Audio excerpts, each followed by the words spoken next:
Welcome to another session of lectures by Lob-EZ. I'm your host, Dr. Lob-EZ.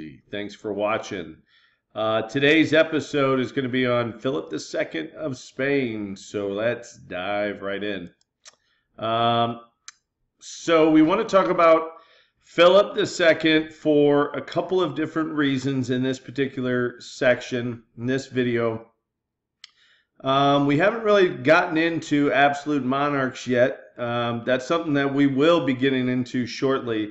But, one of the earlier videos we watched talked about new monarchs, okay? And these were kings who were attempting to consolidate or consolidate their power, concentrate the power that they had, demonstrating sovereignty over other institutions like the Catholic Church and the nobility. Some of the things that they used, they had the use of bureaucracies, large standing armies, and then tax collectors, okay? Philip II, or Philip the Deuce, as I know him, he is the grandson, no, he is the son of Chucky V, Holy Roman Emperor. He is what I like to consider the first of the absolute monarchs, so we're going to talk a little bit about that. But most of this video is going to talk about religion, okay? And so how some of his attempts at militant Catholicism led Spain to become powerful, and then ultimately to slowly kind of lose their hegemony, which is a word that means power over their neighbors, okay? And so this is all going to lead up to 1588, the clash between the Spanish Armada and the English Navy. Okay, so anyway, reign begins 1556. So let's back up just a little bit. Back up.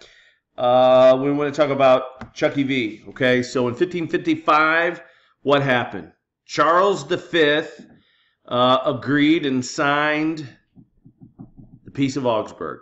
What did the Peace of Augsburg do? Well, I'll tell you.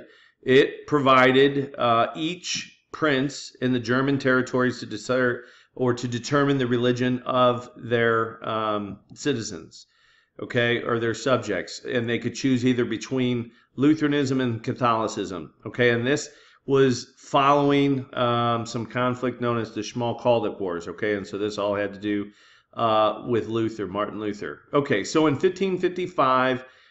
They reach a solution, a sort of an uneasy truce. And the reason why I bring that up is because the next year, Chucky V retires. He abdicates his throne.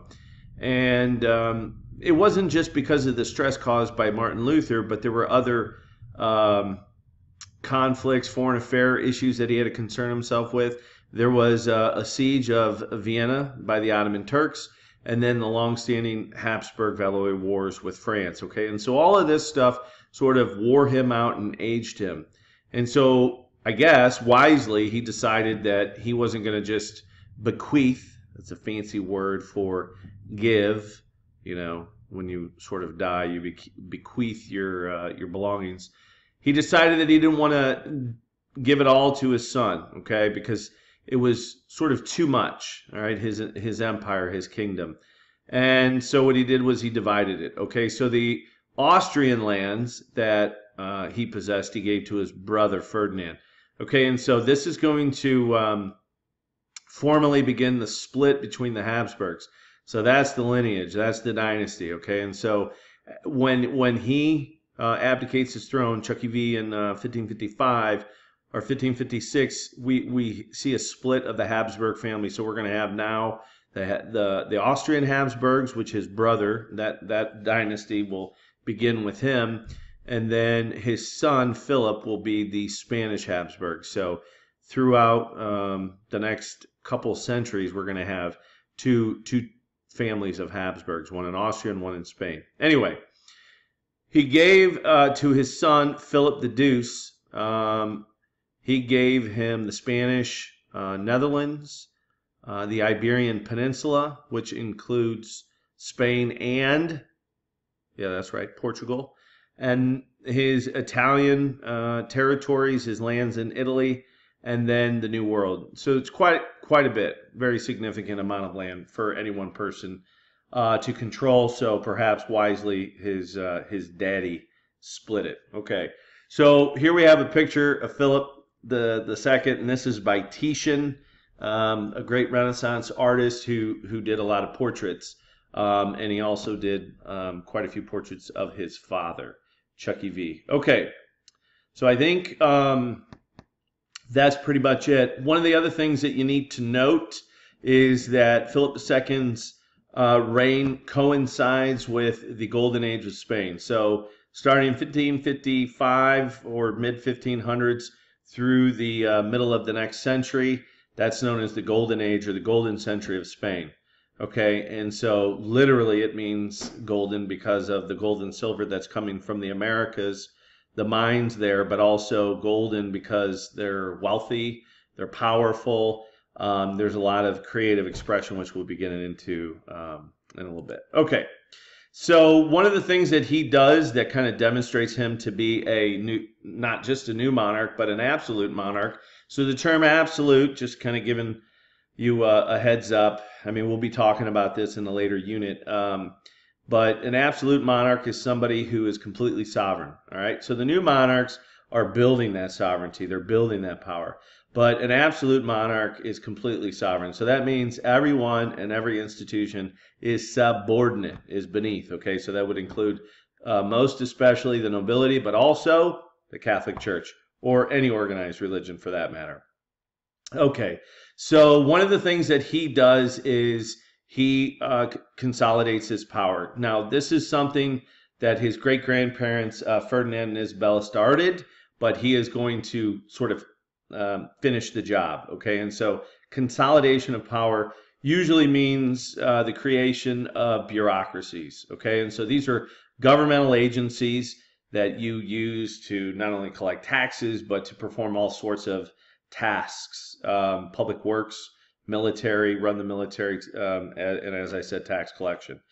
And so what you're going to typically see with these bureaucracies is you're going to utilize middle-class professionals, primarily lawyers or accountants, people who have a demonstrable and usable skill that you can sort of put to work for you.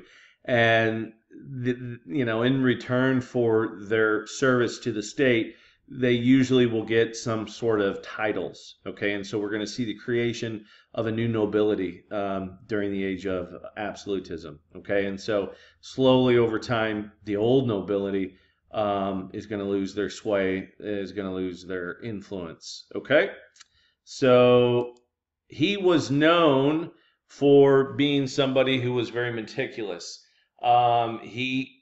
Although he had bureaucracies to help him run his country, he was sort of a micromanager. Okay, and so that means he made sure that everyone was doing his job, and so he was very dedicated to his work, and that sort of meant that he was going to lead somewhat of an isolated life. But one of the other hallmarks of an absolute monarch is, you guessed it, a fat palace. Got to have a fat palace, okay, to kind of show off the power, okay? And so this one is built in central Spain, or right smack dab in the Iberian Peninsula, and it's near the city of Madrid. And this palace had multiple purposes. He wanted to find a suitable resting place for his father, so it's a burial site for his daddy, Chucky V. It's also a monastery, so that kind of speaks to his religious fervor as a devout Catholic. There's also a college there. It's his palace, and then it's also a seat of government.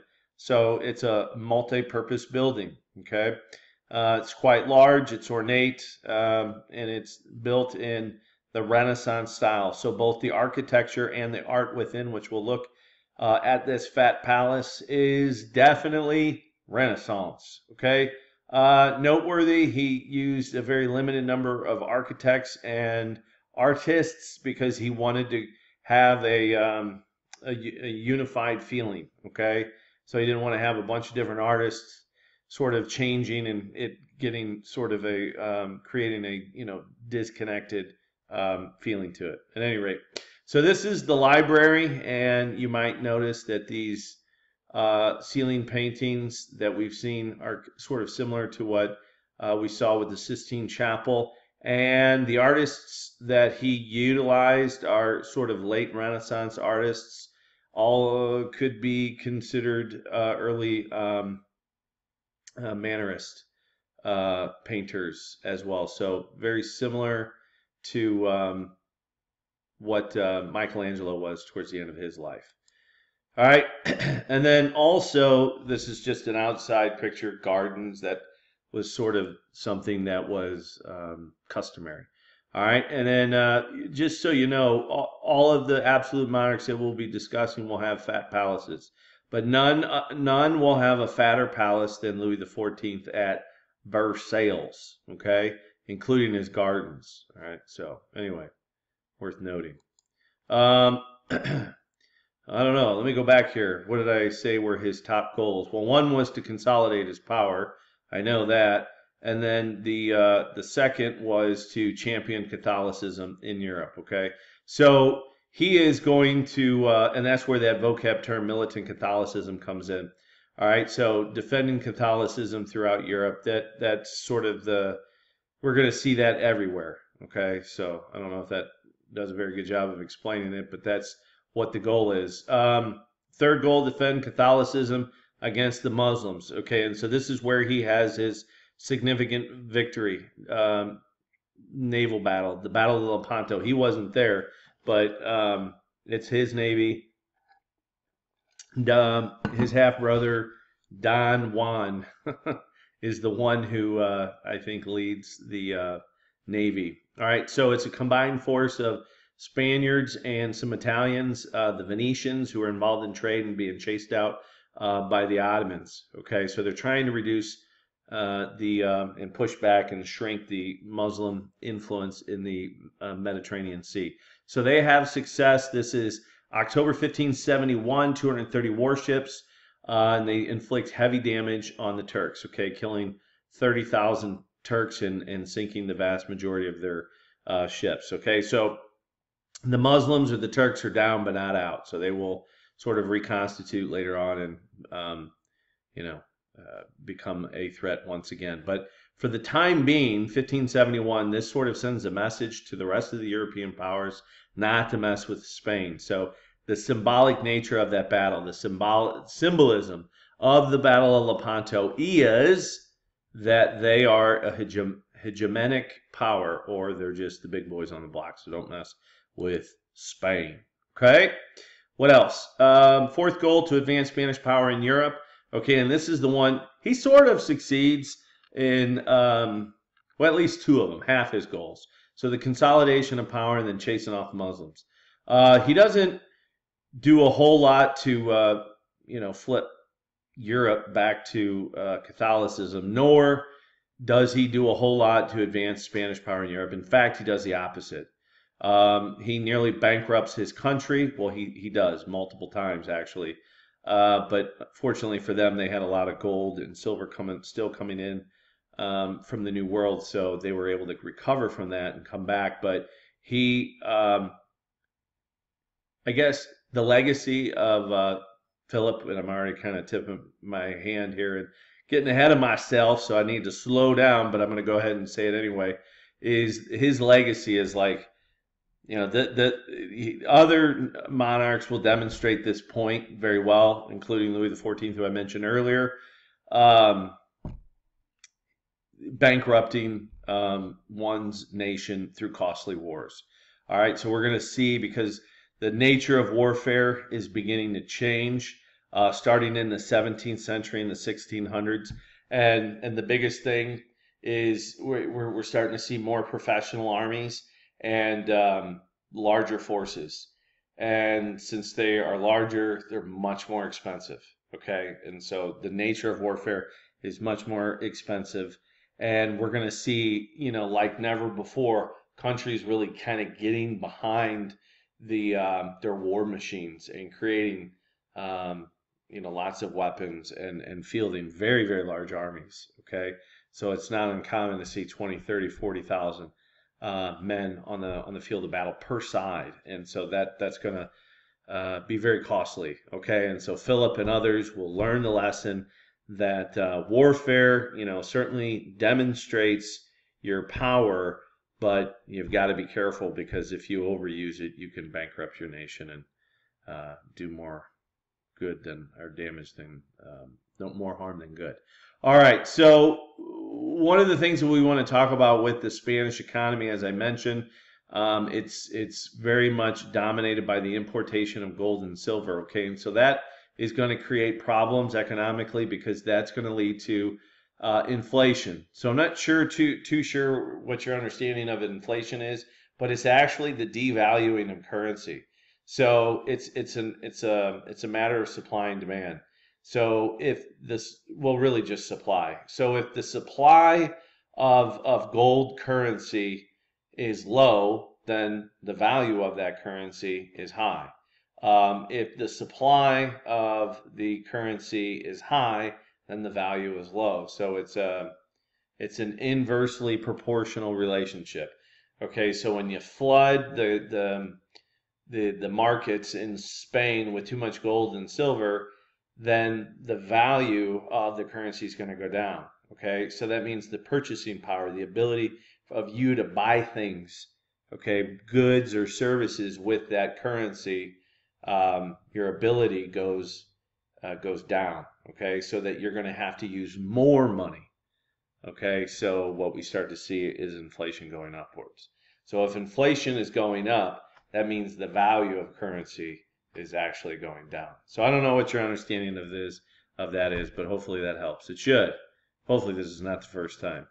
But knowing our middle schools don't do probably a very good job at teaching that. So anyway, yeah, Philip repudiated, canceled his debt 7 times. So he basically officially declared bankruptcy 7 times. And anytime you declare bankruptcy, that means you are a terrible in risk. Okay, and so banks aren't going to just line up to loan you money. They'll loan you money, but the amount of interest that they're going to charge is going to be through the roof. So it says 2/3 of the state income went to pay interest. That's ridiculous. That's just the interest on the debt. So that means that their credit rating was terrible. Okay, so a little lesson: don't make sure you pay your bills. Don't declare bankruptcy. That's no bueno. All right. See, that's Spanish. We're talking about Spain. Okay, so we want to talk about the Spanish Netherlands. Okay, so this is tucked up in the northwest corner in between France and the Holy Roman Empire. Okay, and so this area we've sort of talked about before. This is Flanders. And so today this would be the modern day country of Belgium. So it's heavily French, heavy French influence. And then up here is the Netherlands or Holland. Okay, so what we have are, let's see, there's 17 in all. There's 10 in the south and 7 in the north. And these 7 in the north are Calvinists, and these 10 in the south are Catholic. And that's going to matter because they don't like each other, but they're going to unite to help fight against Philip. So there I am. There I go again. There I go again. Tipping my hand. All right. Well, anyway, so what Philip does is he appoints his half-sister, Margaret of Parma, right there, to be the regent, which basically means is like she's the governess or whatever, the governor of the Netherlands, and she was given a pretty difficult task, and that is to consolidate power, but also stamp out Protestantism. So, militant Catholicism, that's utilizing the Spanish Inquisition. That's what a lot of monarchs have done, especially Ferdinand and Isabella. So her job is to force Catholicism back on these Protestants. And these just aren't any Protestants. These are Calvinists. So the Calvinists respond to that and an increase in taxes by sacking a bunch of Catholic churches, okay, and destroying the inside of them, defacing them, okay. And so to Philip, this is, this is a sin against God to do that. That's blasphemy, to destroy the insides of these churches. But really what they're doing is they're stripping down all the statues or anything that the Catholics believe in. So, in our last video, we talked a lot about Calvin and how their churches, Calvinistic churches, were stripped bare. Nothing, no unnecessary decorations to sort of serve as a distraction. Well, the Catholic Church walls are very busy. The stained glass windows have all kinds of biblical themes in them. There's statues, there's relics, and even the cross and the crucifix are different. So in a Catholic church, you're going to see Jesus on the cross, so that's called a crucifix. So they take all of that stuff down, and they refer those as idols or icons. And so that's iconoclasm, is the destruction of those Catholic religious icons, okay? And so this is going to go over like a fart in church. So no pun intended. But at any rate, this isn't full-scale rebellion. This is a handful of people running amok. It's going to get worse. It's going to become a full-blown rebellion. There I go again. I keep getting ahead of myself. I'm sorry. But anyway, I'm just so excited. I want to tell you it all at once. All right. So in response to the iconoclasm, Philip the Deuce sends the Duke of Alva and marches 20,000 troops up from Spain. So that's an interesting story how he got them all there, but he does. And he starts, playing hardball. Okay, so the gauntlet is thrown down, and they have about 1,500 men that are publicly executed. All right, and the idea behind that is to send a very sharp message to the people not to mess around. So this is what happens if you're gonna, defy the reign and the authority of Philip II. Okay, so it's designed to spread fear. Okay, so it's interesting. It's referred to by the Spanish by the Council of Troubles, whereas the Dutch, they refer to it as the Council of Blood. And this backfires. Instead of spreading fear, it sort of consolidates the anger, all right, or concentrates the anger. And so more and more people take up arms or are willing to take up arms against the Spanish, okay? So that's important. William of Orange sort of emerges. He is like a governor of one of the principalities in the northern part called Utrecht. And so he emerges as the leader of the independence movement. And so all the other 6 provinces sort of coalesce around him. And he has this title known as Stadtholder. All right. And what causes that to happen is the city of Antwerp, again, which is a northern city, is sacked by Spanish troops. And so that's anytime we hear the word sack, they use the word, that is an older term, but today we would refer to it as an atrocity. Okay, and so 7,000 people, mostly innocent civilians, are killed. So what that does is that forces the 10 southern, largely Catholic provinces to kind of jump in with the North. And so now what Philip's guy, the Duke of Alva, has to deal with is a united front. Okay, that's known as the pacification of Ghent, the Union. All right, for defensive purposes only, the 10 southern with the 7 northern. So we've got 17 provinces fighting against the Spanish. And you might think, well, they're a small country. How are they? Well, they're very wealthy, okay? And they also have support from England, which we'll learn about. Oh, there I go again, getting ahead of myself. I just can't help it. All right. What do we got? Oh, yeah, the other thing is right here. The provinces would stand together, but each would retain sovereignty when it came to religion, okay? Because people, this is this is really the first case of you've got Catholics and Calvinists fighting alongside each other. They hate each other, okay? They'd rather kill each other. So they have to have some reassurances. Look, if we're going to help each other, neither side is going to try to force religion upon our people. You know what I'm saying? So there you go. So that's an important notation there. All right. So eventually, The Spanish are forced out. They have to sign a withdrawal edict. That's Philip. An edict is like an executive order. In 1577, he gets rid of the Duke of Alva and hires a new guy to put in his place. His name is the Duke of Parma. And what he does is he uses diplomacy to pull those 10 southern provinces away from the northern, and basically says, look, you can't trust those Calvinists. They might have supported you, but now what they're going to want to do is they're going to want to convert you to to Protestantism, and they don't have any use for you. You're Catholic. They hate Catholics. So it's a big propaganda move by the Duke of Parma, and it works. Okay, so the southern provinces form the Union of Arras. Okay, and so they rejoin Spain.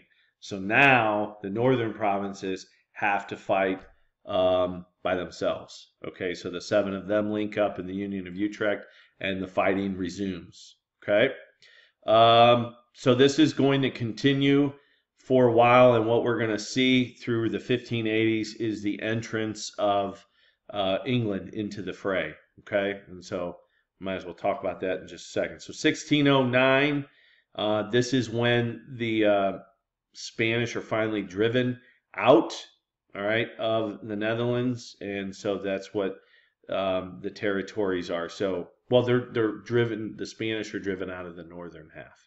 Okay, the 7 northern provinces, and then these 10 southern ones will remain united with Spain. Okay, all right.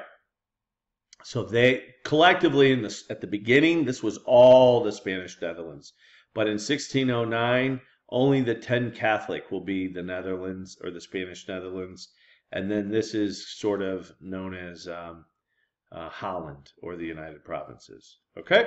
Okay, good. So now let's move on and talk about how England gets mixed up with this. Okay, so we want to go back just a little bit, because there's some back history. This was discussed in an earlier video, but just to bring you up to speed. Okay, so when Henry VIII dies, all the divorce from Catherine of Aragon, or at least the annulment and break from the Catholic Church, all had to do about his inability to secure a male heir. And so he finally gets one with his 3rd wife. That's Edward VI. Edward VI is married at a young age, even before he reaches the age of majority where he can govern. Under his own steam, he has to have a regent, but he gets married, and when he gets sick, there is a contingency of people in England that want his wife to serve as the queen, as the head of state, and her name is Lady Jane.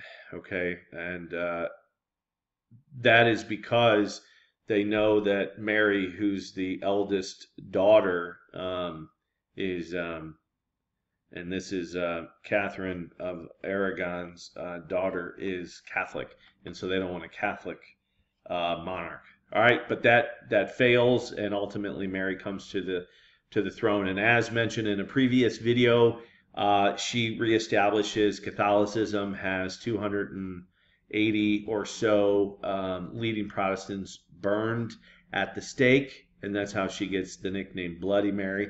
But you all know my preference. She should be known as Barbecue Mary. So anyway, whatever. I'm not funny. Well, maybe just a little bit. Sometimes I think I am. So anyway, then she governs, and then runs everybody out that's Protestant, either kills them or runs them out.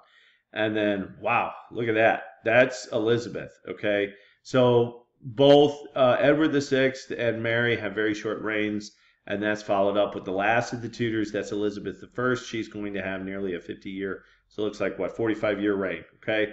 And she is going to go down in history as a very effective leader, okay, for, and so there's not a lot of, a ton of evidence out there of females being heads of state, but, she's going to rank as, among one of the best of all time. And female leaders or monarchs or heads of state, and then certainly one of the best monarchs in England, man or woman. Okay. So we know, again, from a previous video that she practiced religious moderation, okay? So for her, what was more important was was political unity. All right. And so she made religion sort of a subordinate issue or concern. So the conventional wisdom was make everyone the same religion, because if everyone's not the same religion, then everyone, well, if you have people of different religions, then you might have people politically who seek to be different as well. And so political division can be generated from religious division. Religious division creates political division. So if you want to prevent that, you have to have religious unity. That's the old thinking. That's the old calculus. But Elizabeth knows that's not really a viable answer for her country, because there's too much of it's almost equal sides. It's almost 50-50. All right, in Spain under Ferdinand and Isabella, there was a religious minority, small percentage of Jews and Muslims. But in England, it's almost 50-50, Protestant and Catholic. Okay, so that's not going to work. So she's going to practice religious moderation. And so the Church of England, or the Anglican Church that she comes up with, is going to be like halfway between Lutheranism and Calvinism. There's going to be just enough Catholic rituals or traditions in the liturgy to make the Catholics happy, and just enough to keep the Puritans, the people who want to purify the Church of England of anything that's Catholic. And again, she gives people the ability or the freedom, the tolerance to practice their religion like on their own quietly, but they have to attend the Church of England. They have to. That's a law. You get fined. But she's not going to torture anybody or kill anybody if you don't go. So, you know, she's pretty moderate, okay? So that's, and then there's a new term that we want to refer to her as. And again, I'm getting ahead of myself, but the term politique. A politique is somebody who is sort of a pragmatist, meaning, you know, let's take a look at this. Does it make any sense for a country to tear itself apart over religion, or any issue for that matter? And really, the answer is no. There's no issue, really, that's worth a country tearing itself apart for. Okay, so Civil War, worst thing ever that can happen to a country. I think I've mentioned that in an earlier video. So what she is demonstrating herself as is probably one of the first politiques. All right, and so that's a politician who says, you know what, no issue is worth it. So when it comes right down to it, we need a compromise. You know, and so that's what she demonstrates herself as. And she's not the only one. In the next video, I'll talk about Henry IV. Getting ahead of myself. He was a king of France who proved himself to be a politique as well. All right, so anyway, one of the things that sort of makes things difficult for Elizabeth is that she gets excommunicated. So that's sort of an issue with the Catholics in her country. And some of the more fanatical Catholics, which they aren't all, but some of them are, I think the Jesuits that are in England are kind of along the lines of being fanatical, and some of them are in cahoots with people who want to have her overthrown, okay, and even willing to assassinate her to bring that to fruition. But to be fair, she's meddling in with what's happening in with the Dutch. Okay, so she's sending supplies and equipping the Dutch sort of independence fighters with, you know, with weapons and giving them money. Why is she doing that? She's doing that because the Netherlands are super close to England. There's just a small channel that separates them. And, you know, she's afraid of Philip. Philip's got a powerful army, and you know, he's all about spreading Catholicism. And so, as far as she's concerned, if he is successful in the Netherlands, then he's just one step closer to invading England. And that's no Gouda. We don't want that, or she doesn't want that. So she gets involved in this, but the backlash is the Pope Pope Pius V excommunicates her for that. All right, causing trouble for Philip. Okay, does that make sense? No, doesn't make any sense. How would it? All right. So anyway, the other thing is following Spain's demonstration at the Battle of Lepanto, England, you would think would leave them alone, but they don't. Okay, some of these, oh gosh, what are these guys called? They're privateers. John Hawkins, Sir Francis Drake. They begin to prey on Spanish treasure ships that are coming in from the Americas. And so what's the difference between a pirate and a privateer? Nothing really. A privateer does the same thing that a pirate does, but they're like officially sanctioned by the state. Okay, and so England under Elizabeth, they're flying under English, the English flag. Does anybody know what the English flag is called? I don't know if it's called this at this time.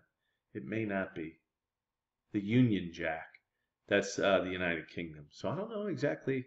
I'll have to look that up. I wonder what year the Union Jack is the official become the official flag for England. I guess when it's called like the United Kingdom. So that's like probably 1800. So anyway, I digress. I sorry. Okay, so this is this issue causes problems for the relationship between Philip and Elizabeth. Not to mention the fact that he wants to get married to Elizabeth. Ooh, gross. Yeah. Why is that gross? Well, because he was already married to Mary, her half sister. So, she doesn't want to do that. In part because she doesn't want to become Catholic, and in part because she doesn't want to be dominated by Philip. Philip will probably find a way to, elbow her out, get her out of the picture, and he'll rule, England as king and as head of state. So she doesn't want that. All right, excuse me. Anyway, so now enters Mary Stuart onto the scene. And who is Mary Stuart? Mary Stuart is Elizabeth's half cousin. So that means her mama was Henry VIII's sister. Okay. So Mary Stuart, a.k.a. Mary Queen of Scots, is the Queen of Scotland. Oh, my God.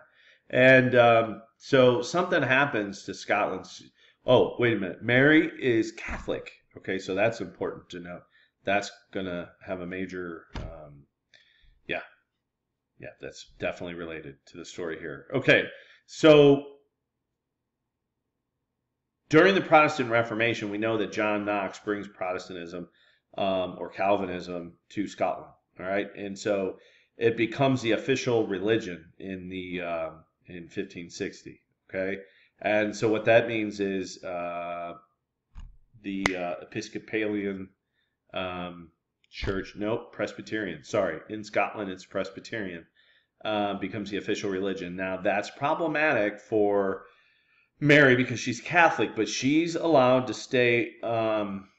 She's allowed to stay in power, but not without criticism. There's a tremendous amount of criticism. There she is, the lovely Mary Stuart. The First Blast of the Trumpet Against the Terrible Regimen of Women was a book written by John Knox where he basically castigates any idea of a female ruler. All right, and he's primarily disgusted with Mary Stuart because she's Catholic, but a lot of this book finds a lot of willing authors in England, okay? And so that begins to cast even Elizabeth, because she's a female monarch, female head of state, so it casts Elizabeth in a bad light. So that's something that makes Elizabeth not too happy with John Knox. But, basically they sort of have an agreement that, Elizabeth will tolerate John Knox just as long as he keeps an eye on Mary, because in all actuality, Mary is an heir to the throne. And since Elizabeth doesn't have any heirs of her own, and if she's to die, then it's going to go to her cousin, all right? And then she has a child, Mary Tudor. So that means her son, whose name is going to be James the First. He's going to become the King of Scotland, and as such, he is also then the heir of the throne in England. But first, it's Mary. Okay, so think about that. If Mary's Catholic, and there's a lot of Catholics in England, and Catholics obviously in Spain that want to get rid of Elizabeth, then there's a lot of people who would, support some type of underhanded conspiracy. Okay, the fancy term for that is a intrigue. Okay, a court intrigue. Somebody finds allies within the court, and an assassin is able to poison or kill or however get rid of Queen Elizabeth, and so that's something she's very concerned about. So she's keeping a close eye on her cousin Mary. Okay, when Mary's lover kills her husband, um, and she then marries her lover after her husband's dead, she gets booted out of the country. And she goes to her cousin saying, please help me, please save me. And because they're blood relatives, she does take her in, but she stays with her for 16 years, I believe, or 19 years, under house arrest. Okay, because again, she is fearful. So, and that fear was for a good reason, because one of her, Elizabeth's advisors, or the title is Principal Secretary, Sir Francis Walsingham, who sort of is kind of like secret police. They don't really have, that's not really a term yet, but it will become, especially when we get into the unit of absolutism. Monarchs who have a secret police, and so the job of the secret police is to sort of ferret out conspiracy plots. Okay, and so this guy is very effective, Sir Francis Walsingham, and he ferrets out two that sort of implicate members of Elizabeth's court, and then one of them, the second one, is called the Babington plot, implicates through letters, and that's what this is. This is a ciphered letter. They use code, but he was able to, Sir Francis Walsingham was able to decode it, or have somebody decode it, and it implicates Mary. So Mary Stuart was involved in a plot to have her cousin, Queen Elizabeth, assassinated. So this is serious stuff. But what do you do? I mean, can you kill a head of state? Can you kill a royal? There's not a lot of precedence for that. I guess the term when you kill a royal is called regicide. So this is nothing minor, but she needs to, because this is treason. She knows what she has to do, but it's very sticky. It's going to create a lot of issues. It's going to create issues with the Catholics in her country who are going to be sympathetic to Mary. It's going to cause a major problem with the Pope. It's going to cause a problem. The biggest problem is going to be with Philip, but she does it anyway. All right, because she can't allow these plots to continue. She can't be seen as weak, so she has to be sort of Machiavellian here, and she has to have her cousin beheaded, which she does. Okay, and then so the Pope at the time publicly supports a Spanish invasion of England, and so Philip gets his armada ready, and they attack. Okay, 1588. Before they do, Sir Francis Drake sort of slows them down, does some damage, inflicts some damage, but they call back all their treasure ships from the New World and any other ships in the Mediterranean, and they set sail. Okay, 130 ships, and the idea is they're going to sail up the coast here of Spain, the Iberian Peninsula, and then cross over into the North Sea, or the English Channel here. Okay, and the Duke of Alva has, at this time it's still the Duke of Alva, has about 25,000 troops that they're going to use these Spanish galleons, these Spanish treasure ships, as ferries to bring them across the English Channel, and they're going to launch a full-scale invasion. Now the idea is that all the Catholics inside of England will take up arms, and that it will be a relatively easy endeavor. Okay, so with the combined Spanish troops with the English Catholics, Mary or Elizabeth will be defeated.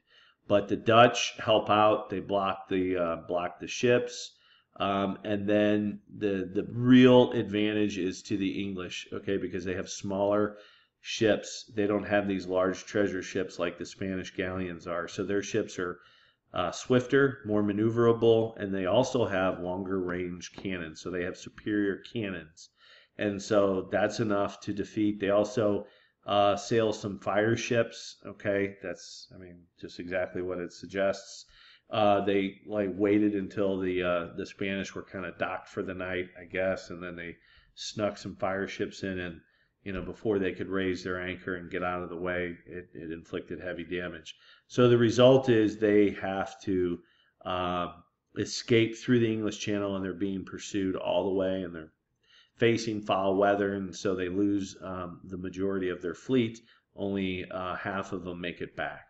Okay, so the Spanish Armada, this endeavor, this mission, or this battle, if you will, is very symbolic. Okay, it's very symbolic of the fact that the winds of change are blowing. Okay, and that this is going to mark the slow descent. So the Spanish power is going to decline, and then it's also going to mark the ascendancy of not just England but also the Dutch as well. And that's what this map sort of shows, is all of the colonization that's going to take place. And so the power, I guess the baton is passed as far as the continental Europe's stronger power is no longer Spain, it's going to be France. And when I say continental, I don't mean England. England is an island, so they're not part of the continent. They're separated. They're European, but when we say continental Europe, we're not talking about England. It's only the parts of Europe that are connected. So France becomes the continental power, and then the Dutch, Holland, and the English are able, to become more wealthy and more powerful. Okay, and so this marks the decline of Spanish power. All right. Thank you for watching. Part B, please tune in. That will be posted soon, and that's going to be a video over the French Wars of Religion. Okay, thank you.